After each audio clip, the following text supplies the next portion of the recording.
पनवेल आणि आजूबाजूच्या परिसरात विविध ठिकाणी घरफोडी करणाऱ्या दोघांना पनवेल तालुका पोलिसांनी गजाआड केले असून त्यांच्याकडून चोरीचा ऐवज हस्तगत करण्यात आला आहे। या कारवाईमुळे पनवेल तालुका पोलीस ठाण्याच्या हद्दीतील भिंगारवाडी येथील बियर शॉपमध्ये झालेल्या चोरीचा गुन्हा उघडकीस झाला आहे। पनवेल तालुका पोलीस ठाणे हद्दीतील भिंगारवाडी येथे बियर शॉपमध्ये चोरीची घटना घडली होती।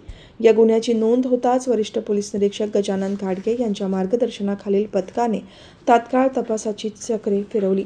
गोपनीय माहिती आणि तांत्रिक तपासाच्या आधारे पोलिसांनी सुदाम भगवान वाघे आणि एका विधी संघर्षग्रस्त बालकाचा गुन्ह्यात सहभाग असल्याचे निष्पन्न केले।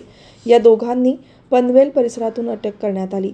पोलिसांकडे दिलेल्या सखोल तपासानंतर पोलिसांनी त्यांच्याकडून एकूण 65,300 रुपये किमतीचा मुद्देमाल हस्तगत केला आहे।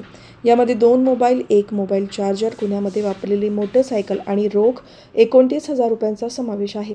या संबंधित गुन्हेगारांवर यापूर्वीही पनवेल तालुका, खालापूर आणि रसायनी पोलीस ठाण्यात विविध प्रकारचे चोरीचे गुन्हे दाखल करण्यात आले असल्याची माहिती समोर आली आहे।